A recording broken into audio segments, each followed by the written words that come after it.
금요 성경 아카데미 이제 신구약 모두 마치고 이제 요한계시록 마지막 부분을 하게 되었습니다.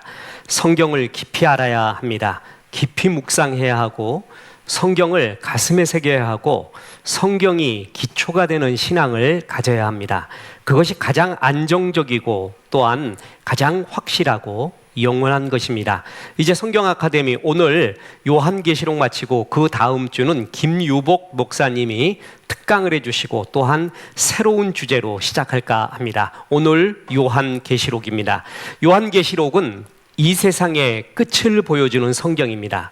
그래서 믿지 않는 자에게는 심판의 날, 결산의 날이 있다라는 경각심을 불러일으키고 믿는 자에게는 이제 이 긴 고난 속에서도 하나님을 잘 견디며 하나님 앞에 살아간 그 성도들에 대한 위로와 힘을 주는 사도 요한이 기록한 묵시록입니다. 요한계시록은 신약 성경의 마지막 책으로서 하나님을 떠나 죄에 빠진 인간에 대한 구원 역사인 성경 전체의 클라이막스에 해당되는 책입니다. 여러분, 세상에 역사가 있죠. 역사가 기록되어진 역사와 기록되어지기 전 역사가 있죠.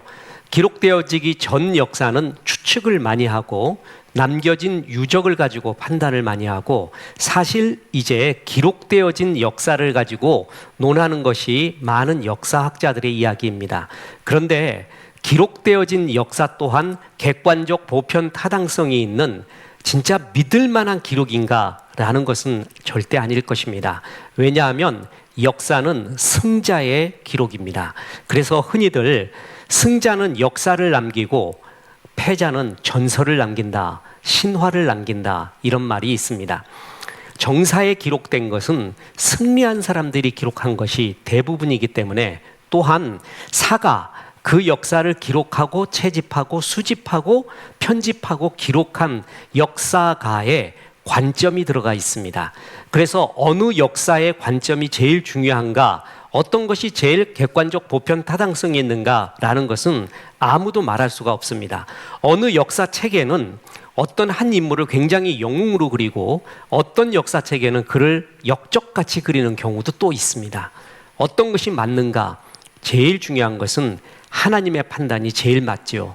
그리고 인류의 역사를 어떤 관점, 어떤 포인트 오브 뷰로 봐야 되느냐라고 할 때 성경은 구약부터 창세기부터 계시록까지 한 가지의 역사적 관점을 가지고 기록하고 있습니다. 그게 뭐냐 하면 바로 구원 역사, Salvation History라는 것입니다.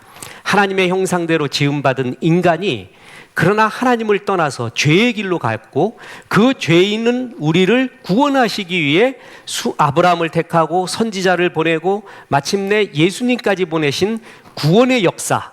그래서 어떤 역사관, 어떤 역사의 관점이 제일 중요하고 가장 성서적이냐 하면은 Salvation History, 구원 역사가 가장 인류의 역사에 정확하고 그리고 성경적이고 그리고 하나님이 기뻐하고 하나님이 보시는 역사입니다.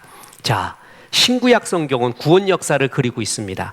그 전체의 클라이막스, 그것이 바로 요한계시록이라는 것입니다.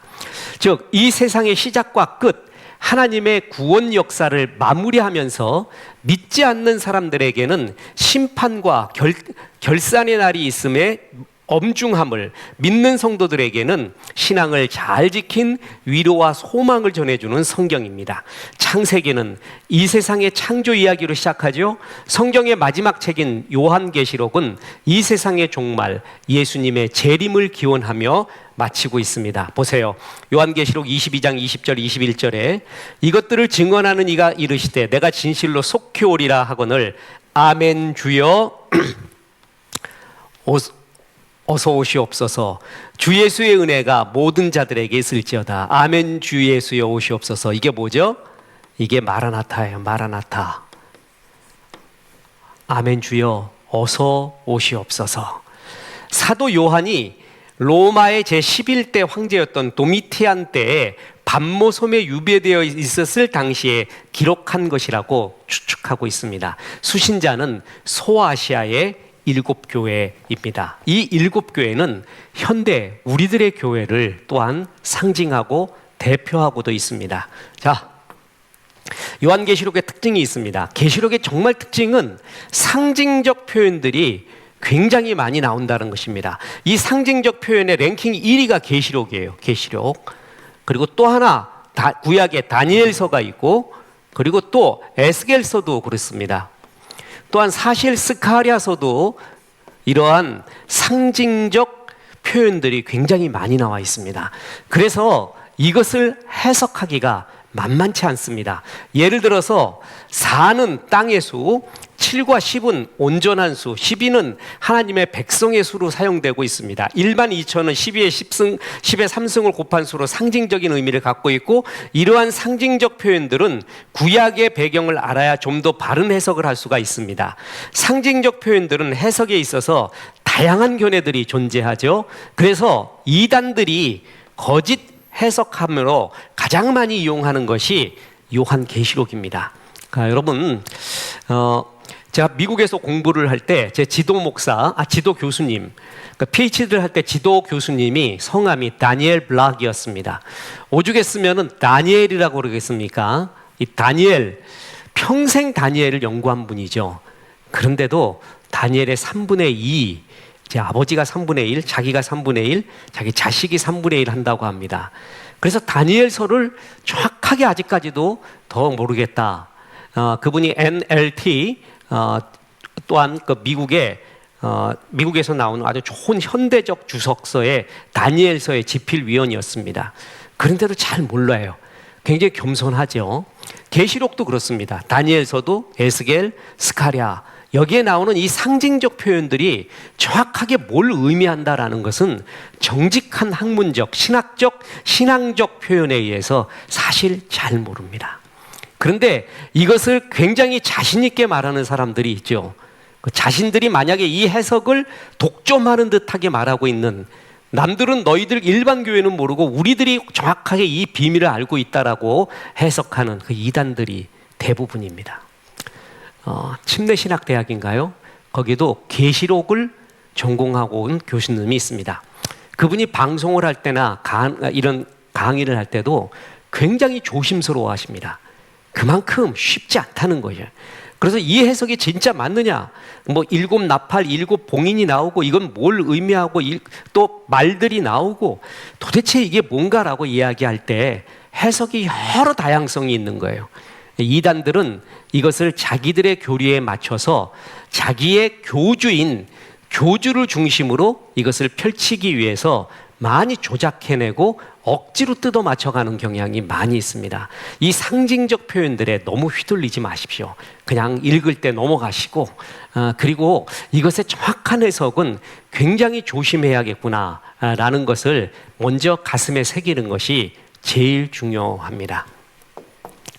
요한계시록은 계시의 성경이죠. 그래서 요한계시록 1장 1절에 보면 예수 그리스도의 계시라라고 말했습니다. 계시는 뭐냐면 드러내어 보여준다는 거예요. 하나님이 드러내주는 거예요. 그러니까 몇몇 사람한테만 비밀로 보여준 것이 아니라 우리 모두가 이해할 수 있도록 주신 성경, 우리 모두가 이해할 수 있도록 던져진 것, 그게 계시의 의미입니다. 근데 이단들이나 또한 영적 교만이 있는 사람은 마치 이런 해석, 이러한 비밀, 이러한 어려운 성경을 자기만이 해석할 수 있다는 식으로 이야기를 하면은 그 사람 경계해야 합니다. 자, 계시의 본래 뜻이 뭐예요? 드러내 보여준다. 하나님께서 몇몇 사람한테만 준 게 아니라 우리 모두가 이해할 수 있도록 드러내준 성경이라는 것입니다. 자, 그리고 이 요한계시록은 지금 우리에게 주신 말씀입니다. 당시의 그 컨텍스트는 당시 7교회에 전해진 편지입니다. 7교회는 그와 같은 상황에 있는 모든 교회들을 대표하죠.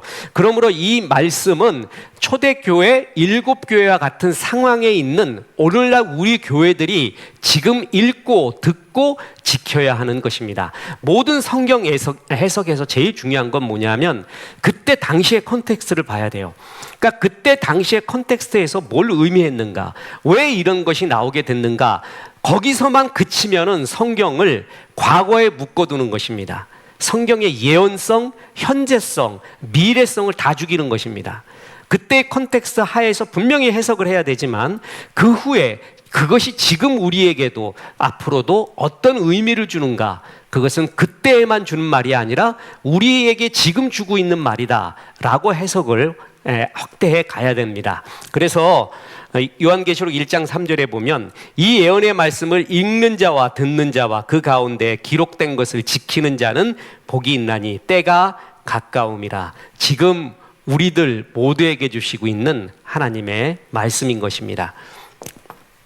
자, 요한계시록은 믿지 않는 자들에게는 다가올 심판에 대해 경고를 주고 믿는 자들에게는 거룩한 삶을 살 것을 격려하면서 천국의 소망을 보여주는 성경입니다. 자, 믿지 않는 자에게 먼저 심판을 말하죠.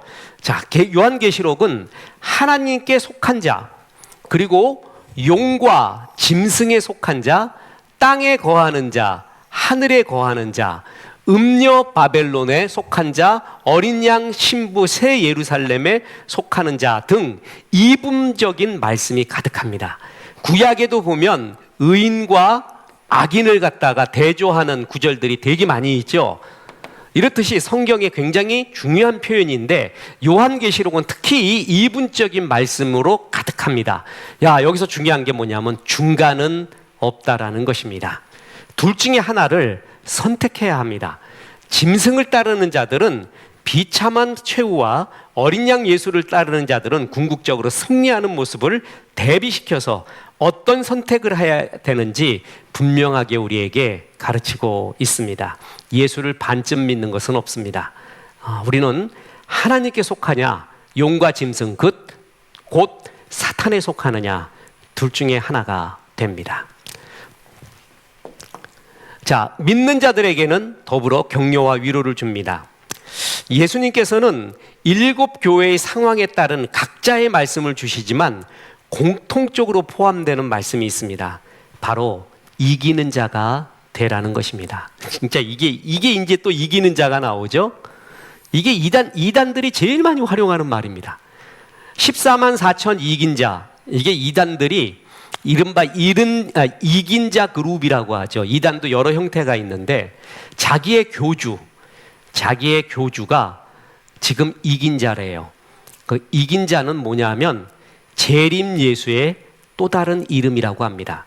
그러니까 예수님 살아 계셨을 때는 예수 이름으로 구원을 받지만 지금은 예수님이 재림했기 때문에 재림 예수의 이름인 이긴 자로서, 이긴 자 교주로서 구원을 얻는다는 거예요. 그럼 그 이긴 자가 누구냐? 재림 예수가 누구냐? 자기 교주라고 말합니다. 이런 식으로 해석해 나가는데 이 이긴 자, 그렇게 쉬운 해석 또한 그런 해석에 매이는 것이 아닙니다.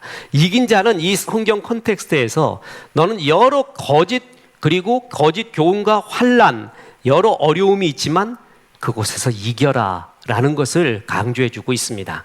먼저 에베소 교회에도 이기는 그에게는 내가 하나님의 낙원에 있는 생명나무의 열매를 주어 먹게 하리라. 자, 소아시아 7교회, 에베소 교회, 그 다음에 서머나 교회에는 이기는 자는 둘째 사망의 해를 받지 아니하리라. 버가모 교회에게는 이기는 그에게는 내가 감추었던 만나를 주고, 두아디라 교회에게는 이기는 자와 끝까지 내 일을 지키는 그에게 만국을 다스리는 권세를 준다. 샤데 교회에게는 이기는 자는 이와 같이 흰옷을 입을 것이요, 빌라델피아 교회에게는 이기는 자는 내 하나님 성전의 기둥이 되게 하리니, 라우디기아 교회에게는 이기는 그에게는 내가 내 보좌와 함께 하여 주기를, 이기는 자는 이것들을 상속으로 받으리라. 이렇게 말하면서 모든 7교회가 각자 처해 있는 고난의 강도가, 컨텍스트가 달라요. 그것을 이겨라 이거예요. 이겨라, 이겨내라, 견뎌내라, 이렇게 이야기하고 있는 것입니다. 자, 예수님께서는 뭘 이기기를 원하셨던 걸까요? 첫째, 환난과 고난입니다. 예를 들면 서머나 교회, 그 서머나 교회는 환난과 궁핍 또한 닥쳐올 고난이 기다리고 있었습니다. 예수님께서는 이 닥쳐올 고난을 두려워하지 말라, 이겨라 라고 말하며 격려의 말씀을 줍니다.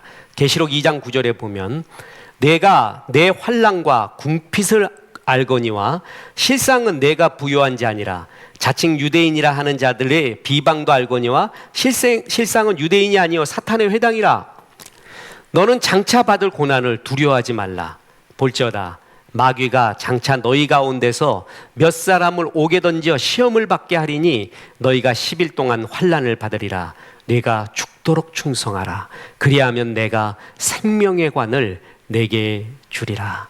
이게 우리 집사님들, 권사님들 안수 받으면은 이 구절을 주지요. 여기서 나온 겁니다. 이제 곧 환난이 온다. 그러나 끝까지 충성해라. 변하지 마라. 옥에 던지고 시험 받게 돼도 이겨라. 주께서 함께 하신다. 그리고 또 주님이 다시 오실 날이 멀지 않았다. 지금 그렇게 말해주고 있는 것입니다. 또한 거짓 교훈에게 이겨라 라고 말합니다. 버가모 교회의 경우 발람의 교훈, 그리고 두아디라 교회는 거짓 선지자 이세벨의 교훈이 있었습니다. 예수님께서는 이런 거짓 교훈들을 이겨내야 한다고 권면하십니다. 자, 저는 성경을 보면서 신약의 수많은 서신서들이 이러한 이단 사설, 거짓 선생, 거짓 교훈에 대한 경계, 그리고 물리침, 이겨야 함, 대부분 영지주의죠. 그에 대한 말씀이 많이 나오는데 요한계시록에도 나올 줄은 몰랐습니다. 계시록에조차 뭐냐면 버가모 교회, 두아디라 교회에는 너희가 거짓 교훈들이 팽배한데 그 가운데 이겨라 라고 말하고 있습니다. 지금도 그렇습니다. 지금도 교회 내에도 수많은 거짓 교훈, 이단 사설, 성경을 인용한 가짜, 이러한 이단적인 요소들 많이 팽배돼 갑니다. 여기서 진리를 지키고 우리가 굳건하게 성경 말씀을 중심으로 사는 것이 얼마나 중요한지 모릅니다. 특히 요즘은 돈의 교훈이 최고이죠. 돈은 모든 이데올로기를 넘어서고 예수님 재림하시기 전까지 어떤 목사님의 이러한 경망스러운, 자기 표현에 의하면 경망스러운 표현에 따진다면 하나님과 맞짱 뜨는 유일한 신이 돈신이라고 합니다. 그것은 맞습니다. 자, 거짓 교훈, 돈이 주는 거짓 교훈, 그리고 거짓 환상, 전능하신 돈, 이에 대한 거짓 교훈도 우리 현대교회에 얼마나 많은지 모릅니다. 옛날 교회도 그랬습니다. 환난도 있다, 그리고 거짓 교훈도 있다. 이 가운데 이겨라 라고 하는 것입니다. 뿐만 아니라 잘못된 행위, 이게 제일 많이 나오는데 너는 잘못된 행위가 많으니까 회개하며 죄의 유혹에서 이겨라 라고 말합니다. 그래서 에베소, 사데, 라오디기아 여러 교회에 죄악된 행동을 이겨내고 돌이킬 것을 권면합니다. 계시록 2장 5절에 보면 그러므로 어디서 떨어졌는지를 생각하고 회개하여 처음 행위를 가지라. 만일 그리하지 아니하고 회개치 아니하면 내가 가서 내 촛대를 그 자리에서 옮기리라. 자, 참 이런 구절 멋있죠. 어디서부터 떨어졌는지 생각하라. 넌 무엇부터가 어긋났니? 어디부터 삐꾸가 됐니? 어디부터 어긋나기 시작했다고 생각을 하니? 그것을 생각하고 회개하라. 돌이켜라. 이게 문제였구나. 기도하면서 주님, 내가 근본적으로 뭐가 문제였습니까? 라고 묻잖아요. 가르쳐 주십니다. 그런 기도는 하나님이 꾸짖지 않습니다. 하나님이 꾸짖지 않고 반드시 가르쳐 주는 기도가 있는데 하나님의 지혜를 구하는 기도, 그리고 회개하는 기도, 이런 것은 반드시 답을 주십니다. 그래서 내가 어디부터 떨어졌는가, 뭐가 내 근본 문제였는가 물어야 합니다. 그래서 회개하고 돌이켜라 말했죠. 자, 계시록 3장 3절. 그러므로 내가 어떻게 받았으며 어떻게 들었는지 생각하고 지켜 회개하라. 만일 일깨지 아니하면 내가 도둑같이 이르리니 어느 때에 내가 이르는지 내가 알지 못하리라. 3장 19절에도 무릇 내가 사랑하는 자를 책망하여 징계하노니 그러므로 내가 열심을 내라 회개하라. 게을러지기 시작했나 봐요. 열심을 내라 회개하라 라고 말하고 있습니다. 이렇게 요한계시록은 교회들에게 환난과 고난을 이겨라, 거짓 교훈을 이겨라, 죄의 유혹을 이겨라 라고 권면하는 책입니다.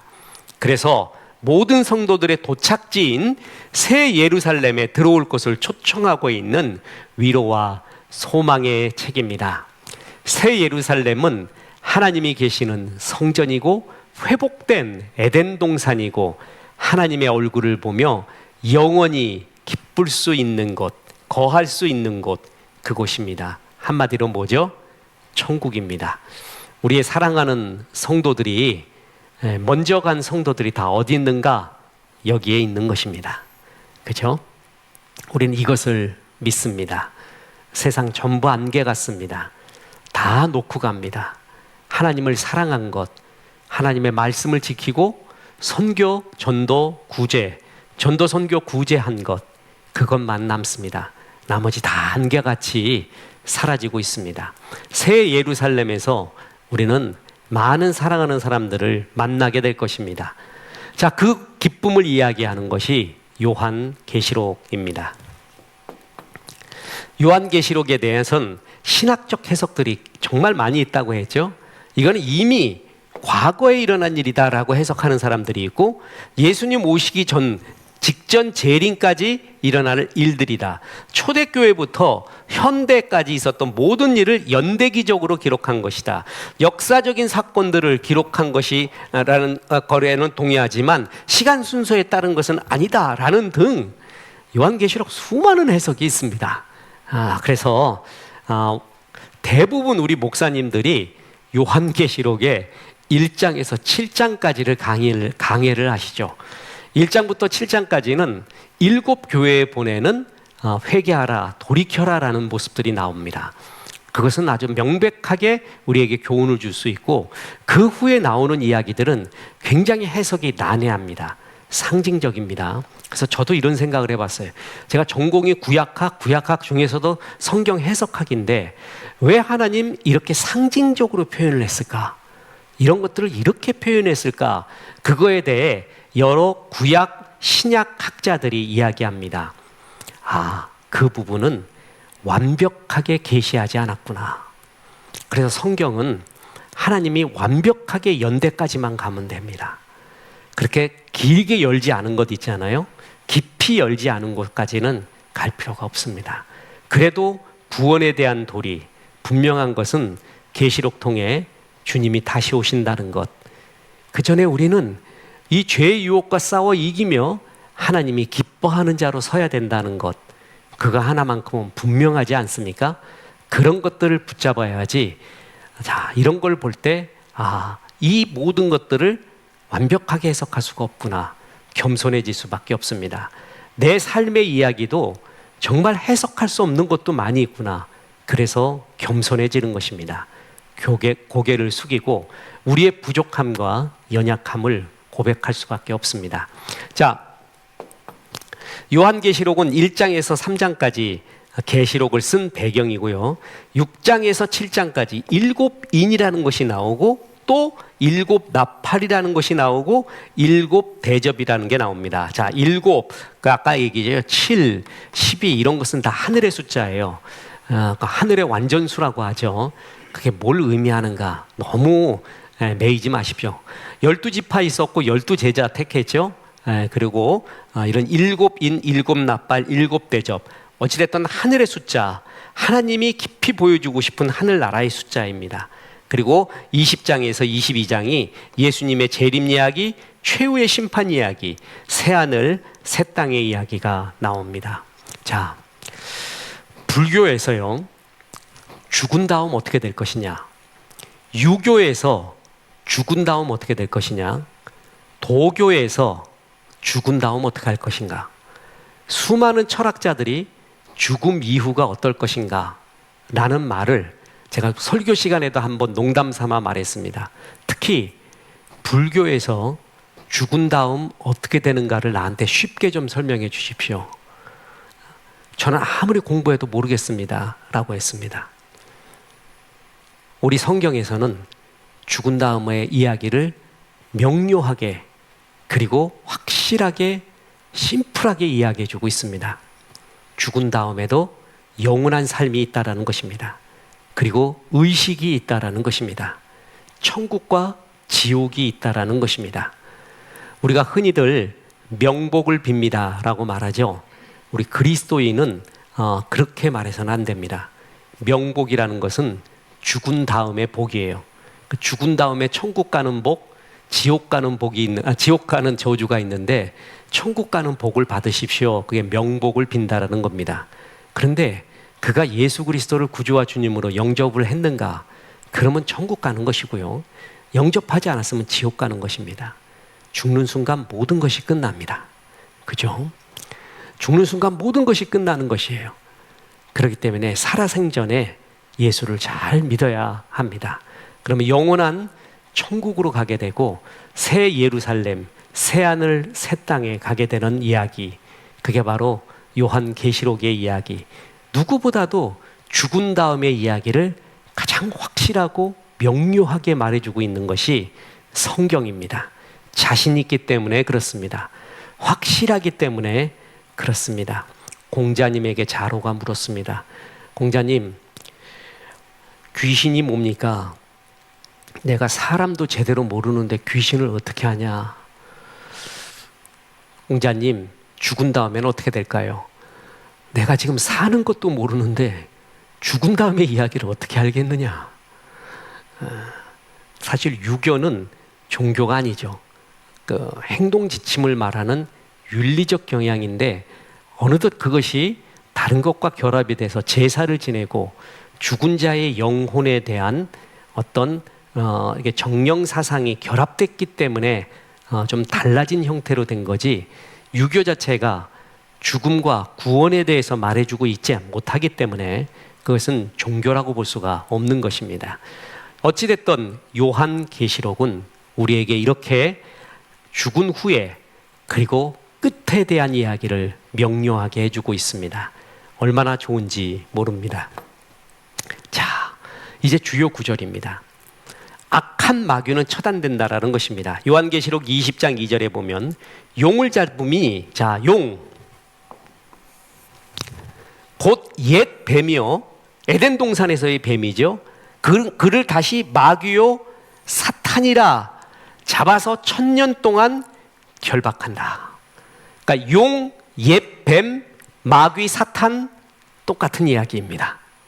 자, 계시록 20장 10절에 또 그들을 미혹하는 마귀가 불과 유황못에 던져지니 거기는 짐승과 거짓 선지자도 있어 세세토록 밤낮 괴로움을 받으리라. 자, 지옥을 말하고 있죠. 원래 지옥은 사람을 위해 만들어진 곳이 아닙니다. 마귀를, 그리고 마귀의 또한 추종자인 귀신들을 위해 만들어진 곳입니다. 그런데 사람들이 하나님을 쫓지 않고 마귀와 귀신을 쫓으면 마귀와 귀신이 가는 지옥에 따라가는 것입니다. 마귀를 위해 영원한 불과 유황못에 던져지게 됩니다. 자, 에덴 동산에서부터 지금 주님이 재림하실 때까지 끝없이 성도들을 괴롭히던 악한 마귀, 우리 죽을 때까지예요. 그죠? 죽을 때까지 우리를 괴롭히는 게 악한 마귀의 계궤이고 또한 악한 마귀의 가장 강력한 무기인 돈입니다. 그걸 가지고 우리는 죽을 때까지 괴롭힙니다. 그러나 그것은 끝이 올 날이 반드시 있습니다. 자, 끝나는 날을 보여주고 있죠. 또한 충성하는 자에게는 생명의 면류관이 있다라는 것입니다. 내가 죽도록 충성하라. 그리하면 내가 생명의 관을 내게 주리라. 생명의 면류관, 성경에 보면은 이 면류관, 의의 면류관, 생명의 면류관, 여러 면류관이 나와요.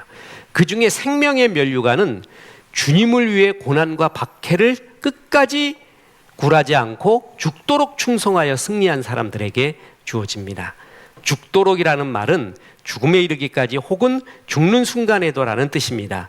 일관되게 주님을 믿으며 마지막 죽음에 이를 때에도 최후의 승리자가 되라는 말씀입니다. 죽도록, 죽음에 이를 때까지도 너는 충성하라, 변함없이 충성하라라는 이야기입니다. 자, 그러면서 너희가 충성을 다한 자가 도달하는 문이 12진주문이라고 표현했습니다. 12문은 12진주니 각 문마다 한 개의 진주로 되어 있고 성의 길은 맑은 유리 같은 정금이더라. 유대인들이 진주를 귀하게 더욱더 여기죠. 많은 광물, 그러니까 많은 보석은 광물에서 나옵니다. 무기물에서 나오죠. 근데 진주만큼은 생명체에서 나오는 것 잘 아시죠? 진주 조개에 모래알 같은 이물질이 들어오면 조개는 너무 아파서 그것을 견디기 위해 낙하라는 물질로 그 모래 같은 것을, 이물질을 감쌉니다. 그 체액이 쌓이고 쌓여서 진주가 되는 거죠. 그러니까 진주는 다른 보석과 다르게 살아있는 생명체에서 나옵니다. 그래서 하나님께서는 우리가 고난을 당하고 주여 하며 그래도 하나님 안에서 견뎌내며 믿음을 지키는 우리의 모습을 보고 진주를 만드는 과정처럼 보시는 겁니다. 그래서 그런 성도들이 나중에 다다라는 물이 있는데 그것이 바로 진주문이다, 이렇게 표현하고 있습니다. 참 아름다운 표현입니다. 그죠? 우리 성도들이 이런 12진주문에 다다르게 될 것입니다. 자, 이제 천국에 대해서 이야기 마지막입니다. 천국은 뭐냐? 천국은 찬양의 예배가 있는 곳입니다. 눈물과 고통이 없는 곳입니다. 이것이 천국에 대해서 성경이 정확하게 말해주고 있는 것입니다. 누가복음에 보면은 부자와 나사로의 이야기가 나옵니다. 거기도 천국 이야기, 지옥 이야기가 나오죠. 첫째, 죽어도 천국과 지옥 간 사람들이 의식이 있습니다. 그렇죠? 그래서 아브라함의 품에 있는 나사로는, 천국에 있는 나사로는 말할 수 없는 하늘의 환희를 누리고 있고, 지옥에 간 부자는 손가락 끝에 물 한 방울을 적셔서 내 혀 끝에 닿아 주십시오 할 정도의 고통의 의식이 있는 곳입니다. 그리고 또 하나, 아브라함과 부자 사이에는 깊은 간격이 있어서 여기서 저기로, 저기서 여기로 넘어오지 못한다고 하였습니다. 죽은 다음에도 의식이 있습니다. 고통과 환희의 의식이 있고요. 그러면 천국을 가면 어떻게 되는가? 천국은 찬양의 예배가 있는 곳입니다. 자, 계시록 4장 10절 11절에 보면 24장로들이 보좌에 앉으신 이 앞에 엎드려 세색토록 살아계시는 이에게 경배하고, 이렇게 이야기가 나오죠. 요한이 반모섬에서 이제 죽나, 다른 자기의 동료 사도와 똑같이 나도 여기서 죽어가는가 생각을 하고 있었는데 하나님이 그를 이끌어냅니다. 그리고 난 다음에 이제 하늘의 보화, 하늘의 광경을 보여줍니다. 지금부터 내가 보여주는 거 잘 봐라. 요한이 그때부터 하늘의 환상을 봅니다. 그게 요한계시록 4장의 시작입니다. 근데 제일 먼저 본 게 뭐냐면 천국의 장면부터 시작을 합니다. 그 천국에서 뭐 하고 있냐 하면 수많은 주의 백성들, 특히 24장로, 주님을 위하여 충성을 다했던 사람들의 상징이죠. 그죠? 자, 하늘의 수호. 자, 이들이 자기의 면류관을 벗어던지면서 이것은 주님이 받으셔야 되지요 하면서 하나님을 세세토록 경배, 찬양하고 있는 모습이 보입니다. 천국에 가면은 뭘 하고 있는가? 천국에 간 우리의 사랑하는 사람은 뭘 하고 있는가? 예배 드리고 있는데 거기는 설교가 없는 예배라고 했죠. 찬양의 예배를 드리고 있습니다. 자, 천국에서 영원한 찬양만 있는 거구나. 그 얘기는 뭐냐 하면 우리가 살아생전에 천국을 미리 맛볼 수 있는, 그것을 프리테이스트라고 합니다. 미리 맛볼 수 있는 것들이 몇 가지가 있는데 그 중에 하나가 찬양입니다. 진짜 찬양의 신비와 찬양의 영광 속에 들어가면 천국에서 우리가 누릴 수 있는 그 영광의 환희를 지상에서 느낄 수가 있는 거죠. 그리고 믿음, 소망, 사랑, 이 세 가지는 항상 있을진데 그 중에 제일은 사랑이라. 천국은 믿음이 이루어진 곳이죠. 믿는 사람이 가는 곳이에요. 소망도 이루어진 곳이에요. 천국이니까요. 거기에는 영원히 뭐가 있겠어요? 사랑이 있습니다. 그래서 주의 사랑으로 사랑하는 사람, 그 사랑을 하고 사랑을 받는 사람은 또한 프리테이스트, 미리 천국을 맛보고 있는 것입니다. 자, 이 지상에서 맛볼 수 있는 하늘나라, 그게 찬양의 나라이고 천국은 찬양의 예배가 영원토록 있는 것입니다. 그래서 계시록 4장, 5장 보면 천국에서 있는 찬양의 예배를 계속 보여주고 있습니다. 계시록 21장 4절에 또 보면 모든 눈물을 그 눈에서 닦아 주시니 다시는 사망이 없고 애통하는 것이나 곡하는 것이나 아픈 것이 다 있지 아니하리니 처음 것들이 다 지나갔음이러라. 어느 성도님이 굉장히 몸이 아프시다가 소천을 했습니다. 유가족들이 천국 환송 예배를 드리고 있는데 제가 이 구절 가지고 유가족들에게 말씀을 드리며 위로했습니다. 그러자 끝나자 환송 예배가 끝나자 유가족 중 한 분이 이렇게 말하는 걸 들었습니다. 어머니 눈에서 그 모든 눈물을 닦아주시고 다시는 사망도 없고 애통하는 것이나 곡하는 것이나 아픈 것이 있지 않다는 말이 그렇게 좋을 수가 없었다고.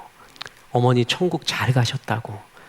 그곳에서 눈물도 없고 그리고 아픈 것도 없고 하나님 품에 영원히 계시라고 그렇게 말하는 걸 들어봤습니다. 어떤 문학으로도 어떤 철학으로도 위로할 수 없습니다. 이것을 위로할 수 있는 것은 오직 하나님밖에 없고 하나님이 천국에서 우리가 지금 해석할 수 없는 죽음을 맞이하고 있는 성도들도 많이 있지만 분명한 것은 그 눈물을 다 닦아주시고 아픈 것도 곡하는 것도 애통하는 것도 없는 그곳이라는 것입니다. 저는 에베소서 2장 10절의 전도사가 되겠다고 서약을 했습니다. 그래서 그 구절이 너무 좋아서요.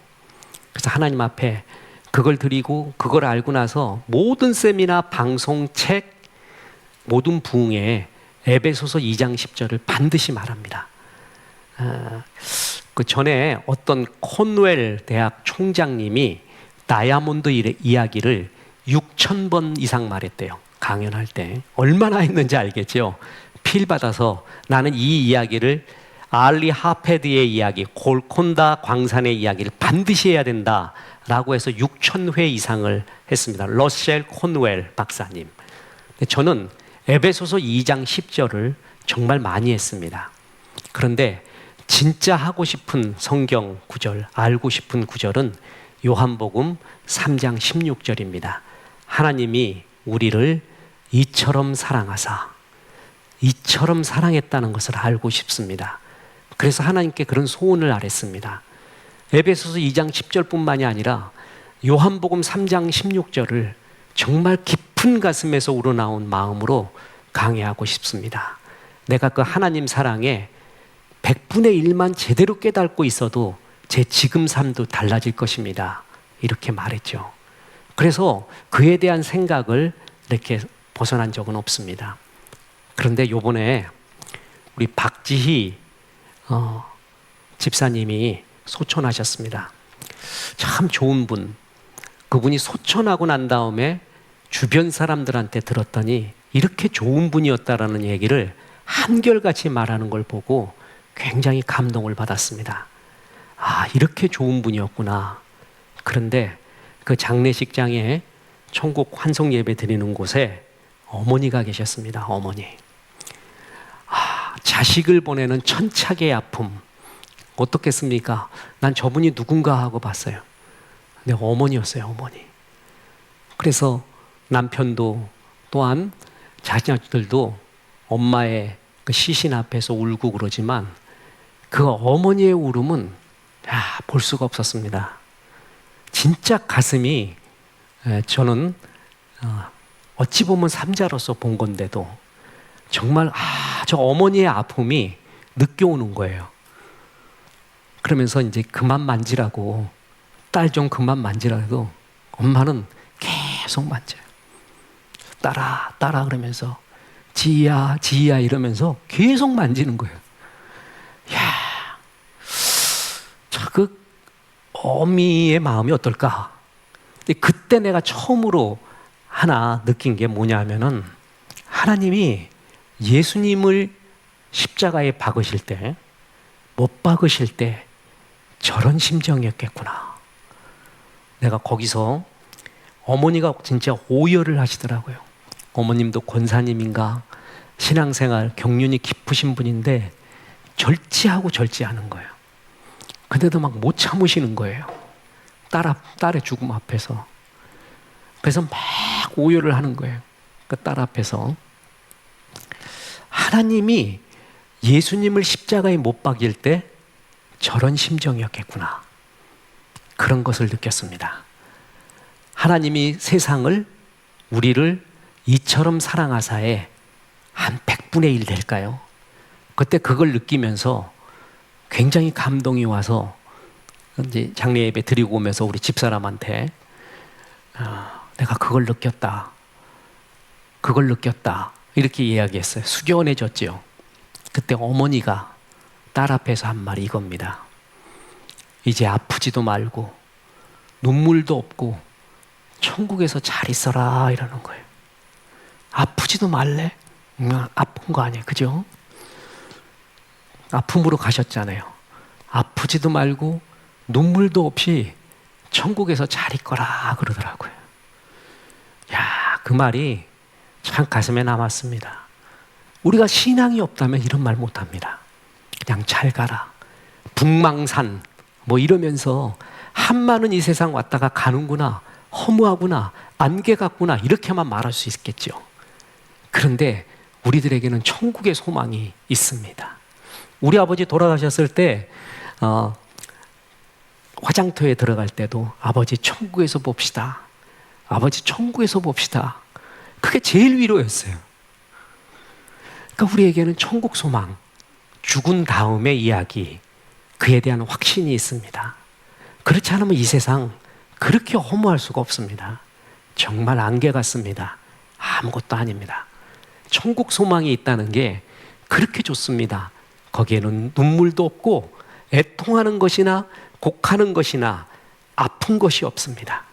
이런 천국이 우리에게 있다는 것, 그것을 가르쳐 주는 것이 바로 요한 계시록입니다.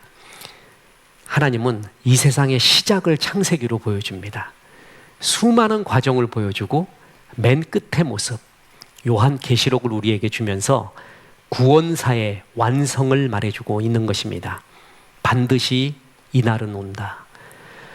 에덴 동산에서부터 그렇게 지긋지긋하게 성도들을 괴롭혀왔던 옛 용이라고 불리우고 뱀이라고도 불려왔고 마귀 사탄의 존재가 이제 영원한 불못에 갇히게 되는, 떨어지게 되는 그날을 보여주고 예수님의 재림의 날을 보여주고 이 세상의 마지막과 심판의 날, 결산의 날을 보여주고 끝까지 믿음을 잘 지킨 성도들에 대한 하나님의 위로와 영광의 이야기, 환희의 이야기, 그리고 우리가 죽게 돼서 가게 될 천국 새 예루살렘에 대한 이야기, 이걸로 가득 차 있는 것이 요한 계시록입니다. 내일 신문을 받으면 우리는 오늘이 달라집니다.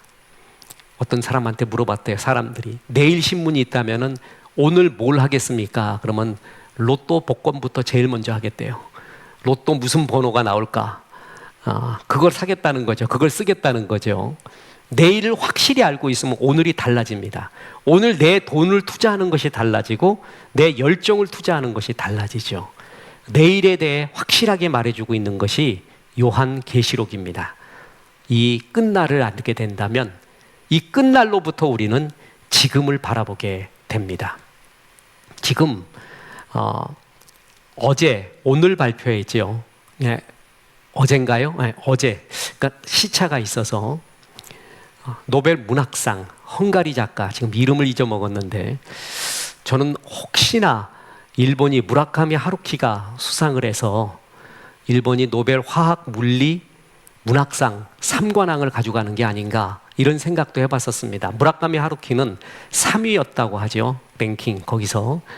근데 헝가리 작가가 됐는데 그의 책을 옛날에 마지막 탱고인가 그거 한번 본 적이 있습니다. 이제 계속 봐야 되겠죠. 그는 묵시적 문학, 그러니까 계시록 같은 거예요.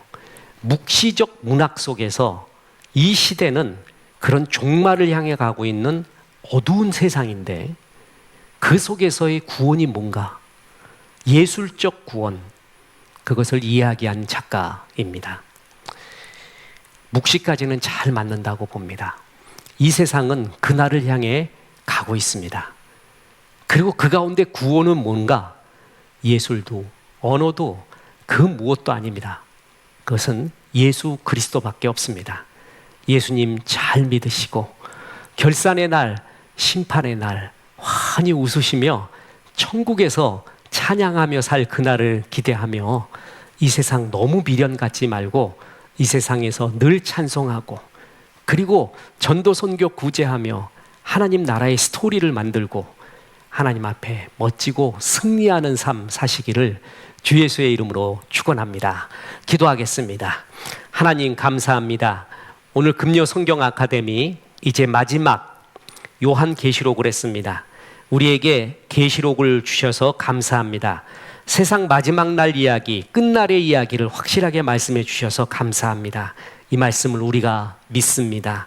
하나님, 그리하여 오늘을 하나님 앞에 더 충성스럽고 영광스럽게 살 수 있도록 종들에게 힘과 용기를 더하여 주시옵소서. 예수님의 이름으로 기도합니다. 아멘.